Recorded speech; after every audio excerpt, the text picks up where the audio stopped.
I believe that Nick Heath has joined us. Nick Heath, are you with us? Can you hear me now, Kat? Yes, and we have Nick Heath. Excellent, enjoyable. So we're going to be joined. So I think Paul's going to take a chill, and Nick is going to take over. Still hearing me okay?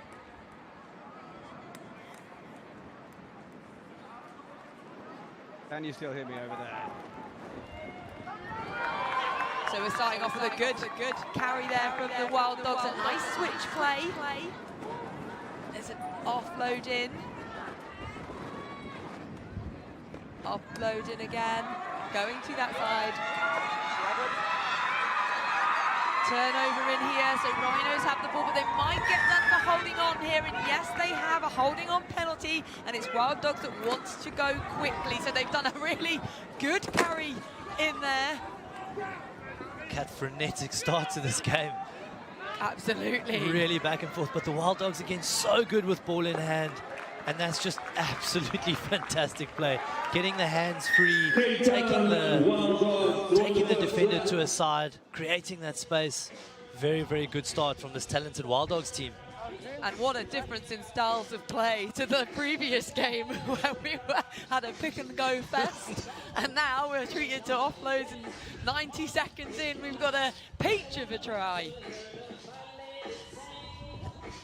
As we discussed earlier, Kat, nice to see these teams just staying true to their brand of rugby. You know, Yeah. often the easiest thing to do when conditions are a bit tough is to maybe, you know, tighten up, become a bit more conservative. But just look at this Wild Dogs team, very acutely aware that they're playing into the wind, yet willing to continue playing and delivering that incredible, you know.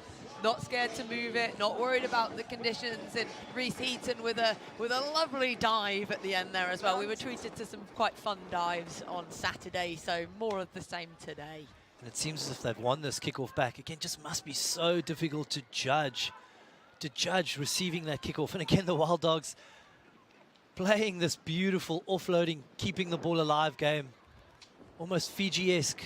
Some really nice offloads, and they, even when they haven't gone to hand, they end up working out for them, and some really good pace there, the good footwork out to the left. I think, Kat, is that Munib Vessels, who's in the left corner, did so well to square that defender up, got himself two sides, and just showed a clean pair of heels on the outside.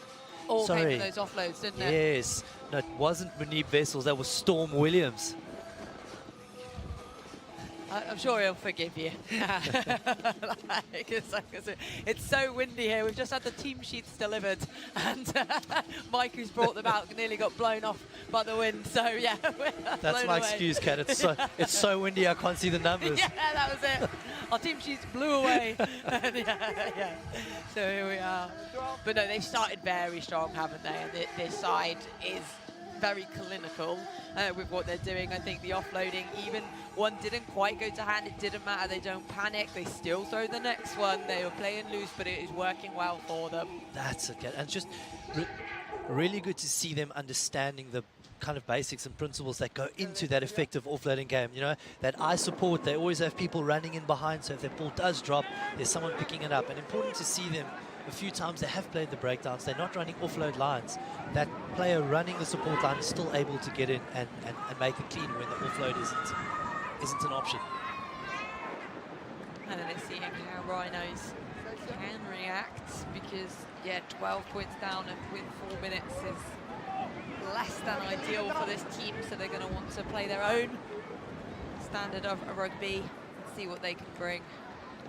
Opting for the kick. As we said, that wind really is long, and this might go all the way, but no, it's a good nudge, that. That is an incredible nudge. You've got to use the conditions to your advantage, and we chatted about this in the previous game. You know, the Rhinos do have a couple of tall boys who will be contesting this lineout, so really not a bad option there. I think Jordan Hendricks will try and get up into the space here. Not Jordan Hendricks, they're actually Heinrich April will actually be looking to get up there and just secure this line out for the Rhinos. Oof, bit of a muck there from the Rhinos hooker, and turnover. Wild Dogs now in possession, and Cats true to their game, they've already been 3 offloads. Yeah, and they don't mind where they're doing it, whether it's behind the line, doesn't matter. They've set themselves up, they've organised, they've got good runners with great footwork, offloading again under this amount of pressure. But when you're 2 tries up, it allows you the freedom to be able to try things. There's less pressure on them and try things they do right from the 22. And look at that with a big, long, loopy pass that has gone to hands. Again, beautiful offload there from Storm Williams. And into space and away goes Niels. What a fantastic try. Kat, that is literally a turnover 5 meters from their line. Willing to play a bit of ping pong on the far side, getting that ball to the space, brave to get that ball out there to Storm Williams on the outside, who's shown us in the first 6 minutes a bit of a highlights reel. Well, you know, in this wind as well, to show and to put that big, long, loopy pass across and to just go with it with confidence, and it has paid off for them. So teams with very different styles watching will be able to go, it might give them confidence that actually, yes, it's windy, but we can move this ball and just be confident. But Wild Dogs looking absolutely relentless right now. Absolutely, and just wonderful to see these talented kids backing their skill sets. As we see that and we chat about them, there's Lloyd Arthur just hitting back. And this will also give the Rhinos that bit of confidence they need, Kat, just to bring themselves back into the game, because as 30 seconds ago as we were chatting, it was really getting away from them. Oh yeah, 3 tries down, but then to react like that to just a good hard line running there from, as you said, Lloyd Arthur going. He looks like a powerful player as well, doesn't he? So once he gets going, I imagine very difficult to stop. He certainly does, Kat. I think if we can say he's a powerful player looking from our vantage point, he certainly is a powerful player down there on the field. Yes, absolutely. I think that does give them a boost because it keeps you in the game, and I think something that they need to make sure that they're teamwork now that they build together. Oh, there you go, nice long pass again. Into the hands of... Okay, tackle now.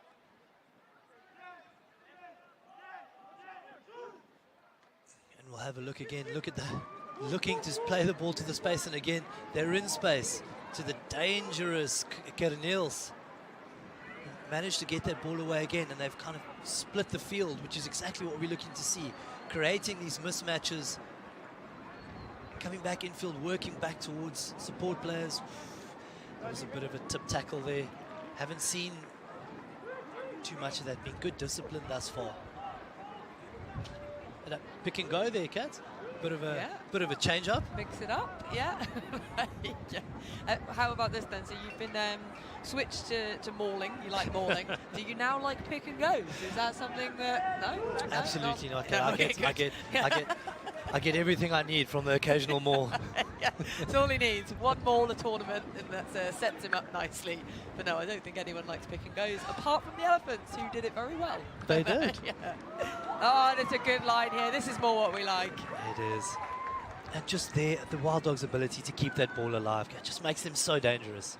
Absolutely, and just they'll strike from anywhere, I think, is the dangerous thing about them, that they do really look, we said it even before the game, as a franchise, they look to be a really offloading teams, and they definitely haven't disappointed today. As we see, Lyle Lewis putting the extra 2 points on the board for this talented Wild Dogs team. And Kat, interesting for me, they're 26 points up, yet still pushing the pace of the game. Yeah, they absolutely are, because you could settle into it, just keep the ball, play safe, but no, they're really looking to punish, because you've got games ahead to think about, so you need to, you want to make sure you're rested later on, ready for, let's talk about finals time. They've got these things to be thinking of, but they don't seem to be at the minute, because they are accelerating still. They are. Unfortunately, really good kickoff. Wild Dogs just unable to regather that ball, and now again, bit of possession now for the Rhinos team, who, Sham, have struggled. Kat, is fair in saying, just looked a bit indecisive with ball in hand thus far? Yeah, and to be honest, they've not really had that much ball, have they? It's all been about the Wild Dogs. So I think once they get ball in hand, they, unfortunately, when you haven't had it for a while, it can then take a few minutes to get into it. And they just don't have a few minutes. But that's a good pick there, and they've opted for the long kick, and it's another dream of a kick, just like a few minutes ago to the other side. Great kick under pressure here. Brilliant kick there from Ashraf Fani. Good play there. Really like to see the playmakers just kind of taking that mantle on and just making a play for their team, driving them forward. And again, as we can see, a beautiful kick, 50-22. Yeah. Now they've got the ball again, attacking opportunity around about 10 meters out of the Wild Dogs try line. I think they got away with the kick, and not quite sure if that went 5. Yeah, no, it wasn't 5. And it wasn't a maul, so 2 reasons to kick off. Yeah.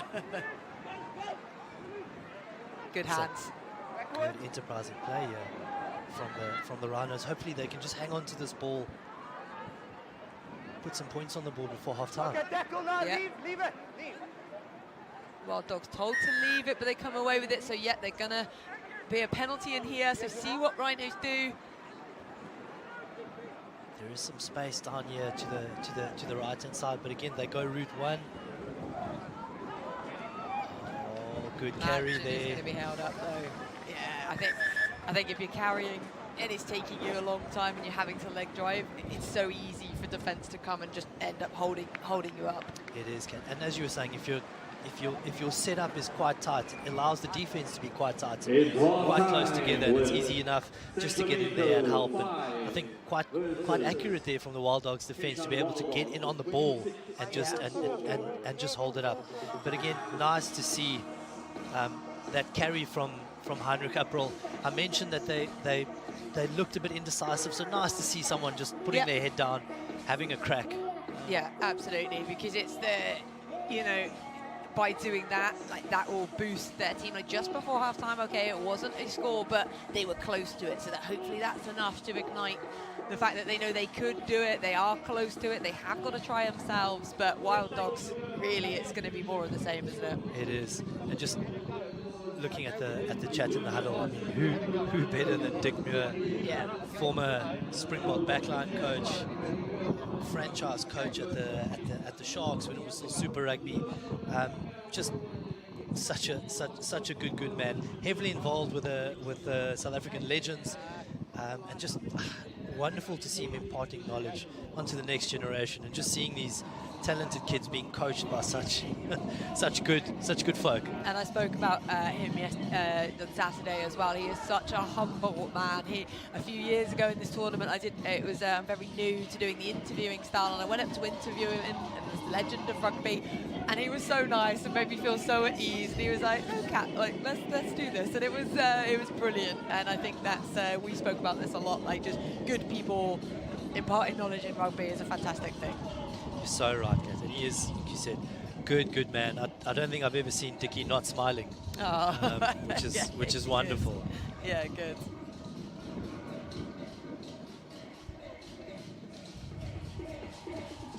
So we tend to forget with the Wild Dogs being up by 26 points or 26-5, they now turn around and play with the wind. Of course, I hadn't even backed that in, because Rhinos did utilise the wind very well with that 50-22, with the big long kick before as well. But got to see how Rhinos, if they'll be doing the kicking or if they'll keep the style of play they have done just with the wind now. Might be just with the points cushion they have. Obviously, teams know how they want to play, but maybe just an opportunity to try something different. Yes, definitely. See if you have the skill set, see if you have the players who can maybe implement and execute that. Because as you mentioned a few minutes ago, going into these playoff games, as it gets tougher and tougher, and it's more strength against strength, you might need to change up your absolutely options every now and then. Yeah, if your plan 1 isn't working or plan A, you need to move to plan B. So now's the time to practice that. But it doesn't look like they want to do a plan B at the minute, because they are going through the hands very nicely. And why wouldn't they, when they have pace like that out wide? They 20 seconds and the score straight in there. Looking at that again is Karen Niels, and I'm going to risk saying it that we're sitting up here, but if I'm a Rhinos player, that passage of play looked frightening. Very frightening, and a good speed of ball. It just looks simple, I would say. It just looked really simple, just hands down the line, and then good pace going across there. So some lovely running. And you have to remember, for these lads, it's the first time that they're coming into this game, and I interviewed this young lad as well on Saturday, and he was just saying how much he was loving it and enjoying the Tens experience, and he's certainly shown up again today with a lovely finish there. Just the execution of those skills, Kat. You know, we're kind of harping on it a bit, just how difficult it is to play in this wind, but the way this Wild Dogs team just attacked, squared them up, and got every single pass in front of the player, hands up, easy, just to get the ball away. Oh yeah, I certainly, in my playing days, I would say my passing wasn't my strongest part of my game, so I can't imagine how difficult it would be in this wind as well to go for that. So fair play to them, the skill set that's on display.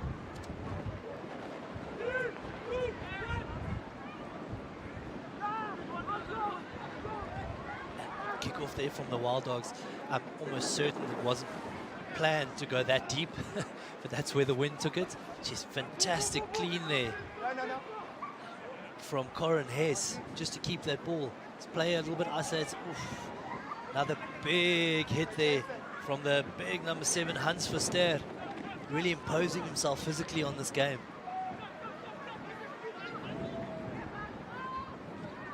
And that looks like, again, that is Ashraf Fani. Put a few good kicks in the first half, but probably not going to be as effective now playing into the wind. No, going to be a little bit harder, but they were playing with a second advantage there, so they've opted to go quick and tap, and that's a good carry there. Managed to bring him to ground. Yeah.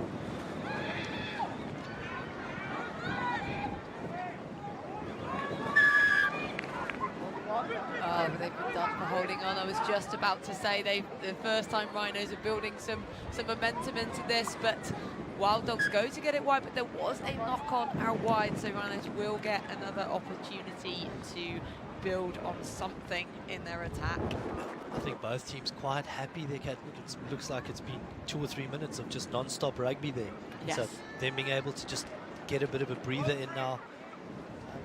But certainly been impressed with the Rhinos in the second half, willing to play, a couple of good runs there.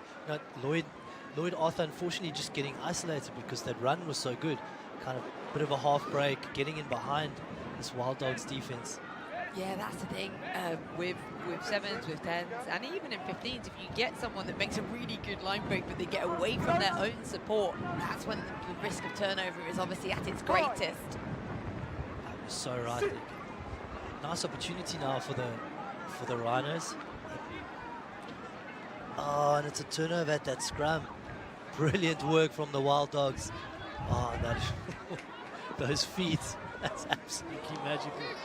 That wasn't. I mean, that's brutal. We're talking about Rhinos finally having an opportunity. They lose the scrum, then they get round and footwork in there, and it looks like the inevitable is going to be a score here. Certainly does, Ken. And we have chatted about how important the transition players in the game of 10s and the game of 7s. If you could make that turnover and just be effective. Yeah, the ability to switch from defense to attack within like milliseconds is so important, to be able to just switch that mindset. And really a lot of mindset for people's defense is when you don't have the ball, your aim is to get the ball. So it should be, you've got it, now you're in that zone, you've got to look to punish. You're right, Kat. And so far today, you've chatted about having the ball. There have been a lot of teams who have had the ball but not been effective with ball in hand. Whereas if we take the Wild Dogs into account, every time they have the ball, they're so dangerous. Yeah. And not just dangerous in terms of creating opportunities, but creating it and finishing. Absolutely, but it's Rhinos that have the ball now, and they've gone for that. You've got a good roll in there, which you're allowed to do, just the ones with no one holding. So they've got an opportunity now. They were playing with advantage, but that advantage doesn't last very long. There's a new one here come in, so hopefully looking to build and do something with this. It's a bit scrappy. And they're coming back for the penalty. The Rhinos very, very willing to play. And again, there they are taking it quickly. That's Keanu Johnson who's going to take it forward. Carrying very well offloads into the hands of Joshua Dixon. See the Rhinos flooding that breakdown area. We possibly have a few too many there, but again, they have conceded a couple of turnovers. So good for them, understanding how much they need to protect the ball. Yeah, and looks like there's going to be a yellow in here as well. So is it yellow or injury? No, it's okay. Yeah, I thought it was going dummy there, but no, it is yellow. Yeah. And again, there goes the big man Joshua Dixon, and over he goes. Yeah, Wild Dogs are good, but they're not stopping that guy from there. Not in a million years. Yeah. Good hard running though, and they deserve that. I think they've been building well and showing what they can do when they do manage to have possession for longer than just a minute. Nice to see them getting a couple of phases together, because when they're on attack and they put a good set together, they really do look good. They've got a good all-round skill set, some proper big boys. I mean, in that passage of play, we saw Joshua Dixon, yeah. we saw Lloyd Arthur, who's carried well a few times. Big ball runners who also aren't scared of the rough stuff. No, not at all. That direct running. I don't think that mattered if he had 3 players in front of him. He was still going for that hard line. Wild Dogs doing what Wild Dogs do best, but not gone too pretty there. But it hasn't gone forward, so looks like actually I thought there might have been a hand in there, but no. Brilliant play there from the Wild Dogs. That's how you react. That's how you respond. And we don't have a 17 on our team sheet, so we don't know who to attribute that try to. That talented young man has now scored 2 or 3 tries in this game, and we're going to have to pop down and just go and find out the name of the number 17, who is nowhere to be seen. But whoever he is, he's a gas man. That's for sure. Absolutely rapid. Some really dangerous footwork as well into that. And with still 2 minutes to go, I don't think these Wild Dogs are showing any sign of slowing down. Not at all.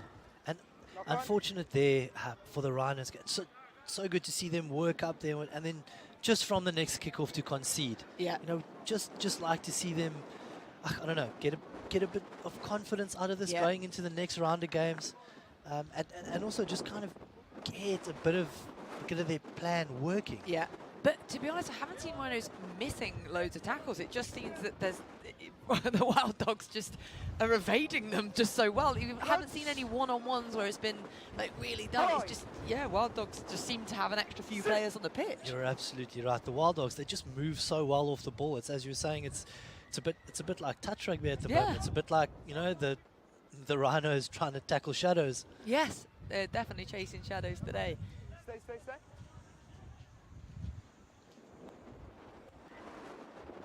Very good defense here from the Wild Dogs. We haven't seen that facet of their game too much because they've been so dominant and with ball in hand and controlled it. But they really are making this Rhinos team work hard out of their half. Absolutely.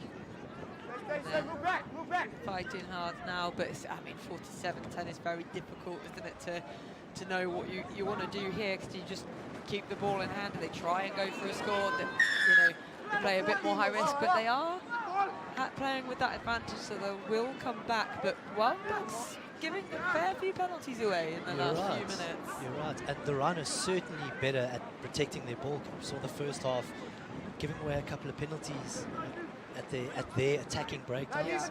This time, as we touched on a couple of minutes ago, maybe overloading the breakdowns. But again, smart play from their side. If they feel that the Wild Dogs are competing there very well, rather just secure your ball, know that you have it. That's some good play. That's Ashraf Fani again, picking the ball up and going down the blind side.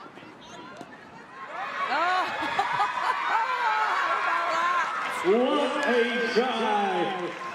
Good man. That is fantastic. What do we say there, Kat? Fortune favours the brave. Yeah, absolutely. I mean, that must have been, I thought I was watching football there for a second, because there was about 4 kicks in a row, really calm, composed. That's not an easy skill. So Really to be able to do that, fantastic individual brilliance. What a way to finish that game with some positive play and individual brilliance. So here's the first kick, gets another one to it. Somehow manages here to get another 3, 4, yeah, and then a beautiful bounce. And Ashrafani really showed some moments in that game. Yes, yeah, quick thinking as well as quick feet. And I think that's about time for us to get ourselves a coffee as we hand over to our comms team, who are patiently waiting in the wind, and we're going to hand over to Charles and Noms.